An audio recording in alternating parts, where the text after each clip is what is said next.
Good evening everyone. आज का topic है tissue culture.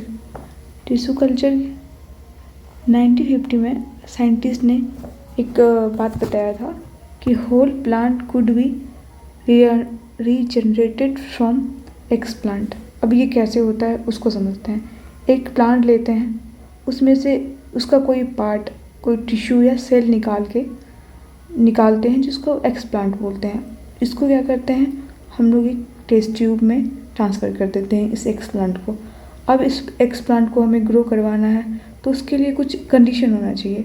Like test tube style होना चाहिए, लाइक बैक्टीरिया, फंगस, इन सब से फ्री होना चाहिए, या कोई भी माइक्रो ऑर्गेनिज्म से फ्री होना चाहिए, नहीं तो और सेकेंड होना चाहिए न्यूट्रिशन होना चाहिए। उसमें न्यूट्रिशन मीडिया होना चाहिए। उस न्यूट्रिशन मीडिया में क्या क्या होना चाहिए, कार्बन के सोर्स होना चाहिए like sucrose, inorganic salt, vitamins, amino acid और ग्रोथ रेगुलेटर लाइक ऑक्सिन और साइटोकाइन्स। अब इन सब कंडीशन में ये एक्स प्लांट जो है ये प्लांटलेट में ग्रो हो जाएगा और इस प्लांटलेट को टेस्ट ट्यूब से निकाल के इसको सॉइल में ग्रो करेंगे तो उससे एक होल प्लांट फिर से रिजनरेट हो जाएगा। अब एक वर्ड है 12th के NCERT में, टोटिपोटेंसी। इसका क्या मतलब होता है, capacity to generate whole plant from any cell X और explant is called totipotency. यहाँ पे हमें एक ही वर्ड याद रखना है, यहाँ पे कैपेसिटी बोला गया है। तो क्या होता है कि जैसे एक सेल, हमने वो टिश्यू या सेल निकाला था यहाँ पे, उससे एक पूरा प्लांट ग्रो हो गया, उसकी कैपेसिटी को क्या बोलेंगे, टोटिपोटेंसी। एक सेल या टिश्यू और पार्ट और एक्स प्लांट से एक पूरा होल प्लांट ग्रो हो गया, उसको टोटिपोटेंसी बोलेंगे। याद रखना ये कैपेसिटी है। अब हम लोग टिश्यू कल्चर तो पढ़ लिया, अब टिश्यू कल्चर क्यों करते हैं, इसके थोड़े यूज़ भी तो होना चाहिए। तो यहाँ पे हम लोग एप्लीकेशन ऑफ टिश्यू कल्चर देखेंगे। इसमें क्या है, सबसे पहला है माइक्रो प्रोपोगेशन। इसमें क्या करते हैं ना, large number of like 1000 of plant very short term में ग्रो करते हैं, बहुत ही कम ड्यूरेशन में ग्रो करते हैं बाय टिश्यू कल्चर से। तो हमने उसको बोलेंगे micro propagation. Like producing large number in 1000 plant in very short duration through tissue culture is called micro propagation. अब यहाँ पे हमने एक ओरिजिनल प्लांट लिया, उसको माइक्रो प्रोपोगेशन या टिश्यू कल्चर से हम लोग 1000 प्लांट हमने प्रोड्यूस किया।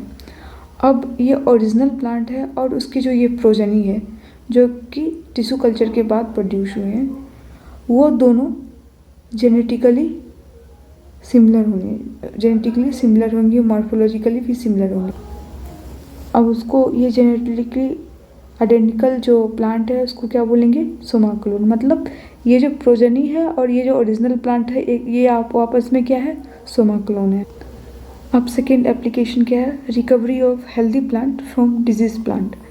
लाइक एक प्लांट है यहाँ पे जो कि वायरस से इन्फेक्टेड है, लेकिन इसका जो ये एपिकल मेरिस्टेम है और ये जो एक्सिलरी मेरिस्टेम है, ये कभी भी वायरस से इन्फेक्टेड नहीं हो सकते, कंटामिनेटेड नहीं हो सकते।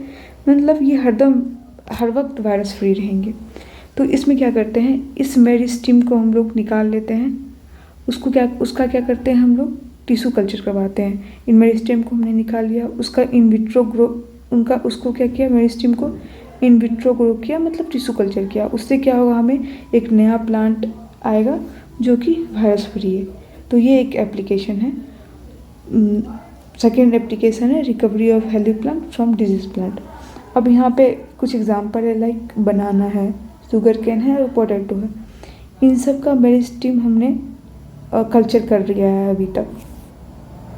ये NCERT में ये एग्जांपल दिया हुआ है, तो हमें याद रखना पड़ेगा। अब ये थर्ड एप्लीकेशन है सोमेटिक हाइब्रिडाइजेशन। अब सोमेटिक हाइब्रिडाइजेशन पढ़ने से पहले हमें पता होना चाहिए कि प्रोटोप्लास्ट क्या है। अब प्रोटोप्लास्ट क्या करते हैं, कैसे होता है, जैसे ये एक प्लांट है, उससे हमने एक सेल निकाल लिया। अब प्लांट का सेल है तो उसमें सेल वॉल होगा, उसको क्या करते हैं हम लोग, डाइजेस्ट करवा देते हैं या ख़त्म करवा देते हैं। उससे क्या होगा, हमारे पास बस सेल बचेगा। याद रखना है कि ये सेल मेम्ब्रेन रहेगा, सेल मेम्ब्रेन डाइजेस्ट नहीं हुआ है, ओनली सेल वॉल डाइजेस्ट हुआ है। तो देखते हैं हमने क्या किया, isolate single cell from plant कर लिया है। अब क्या करेंगे, इसका सेल वॉल को डाइजेस्ट कर लेंगे। अब जो बाकी चीज़ बचेगा उसको क्या बोलेंगे, प्रोटोप्लास्ट बोलेंगे। अब प्रोटोप्लास्ट क्या सराउंडेड किससे होता है, प्लाज्मा मेम्ब्रेन से, ये हमें याद रखना है। अब हम लोग एप्लीकेशन देखते हैं कि सोमेटिक हाइब्रिडाइजेशन होता क्या है। इसमें क्या करते हैं, तो 2 डिफरेंट वेराइटीज़ के प्लांट लेते हैं और उसके क्या करते हैं, प्रोटोप्लाज्म को आइसोलेट कर देते हैं। अब हमने प्रोटोप्लाज्म आइसोलेट कर दिया, उसके आइसोलेटेड प्रोटोप्लाज्म को हम लोग फ्यूज़ कर देते हैं। अब जो प्रोटोप्लाज्म हमें फ्यूज़न के बाद मिला है वो क्या हो जाएगा, हाइब्रिड प्रोटोप्लास्ट हो जाएगा। अब वो हाइब्रिड प्रोटोप्लास्ट को क्या बोलेंगे हम लोग, सोमेटिक हाइब्रिड बोलेंगे। अब ये सोमेटिक हाइब्रिड को हम लोग ग्रो कर लेंगे तो एक नया प्लांट मिल जाएगा हमें। अब देखते हैं सोमेटिक हाइब्रिडाइजेशन क्या होता है। प्रोसेस, ये प्रोसेस है, याद रखना है, process of formation of somatic hybrid called somatic hybridization. अब एक एग्जांपल दिया है एनसीईआरटी में, लाइक उसने बोला कि एक वैरायटी हम लोग टोमेटो का लेंगे और एक वैरायटी हम लोग पोटैटो का लेंगे। उसके प्रोटोप्लास्ट को हम लोग फ्यूज़ करवा दिए, यहाँ पे फ्यूज़ करवा दिए। उससे क्या होगा, सोमेटिक हाइब्रिड हमें मिल जाएगा। वो सोमेटिक हाइब्रिड का क्या नाम है, पोमेटो। अब ये इसमें कि इसके जो टोमेटो के कैरेक्टर थे और पोटैटो के कैरेक्टर थे वो दोनों पोमेटो होंगे। बस ये प्लांट तो ग्रो करवा लिया गया है लेकिन ये कमर्शियल यूज़ के लिए नहीं हो पाया है। अब एनसीईआरटी में कुछ एग्जांपल दिया है जिसमें बहुत कन्फ्यूज़न है।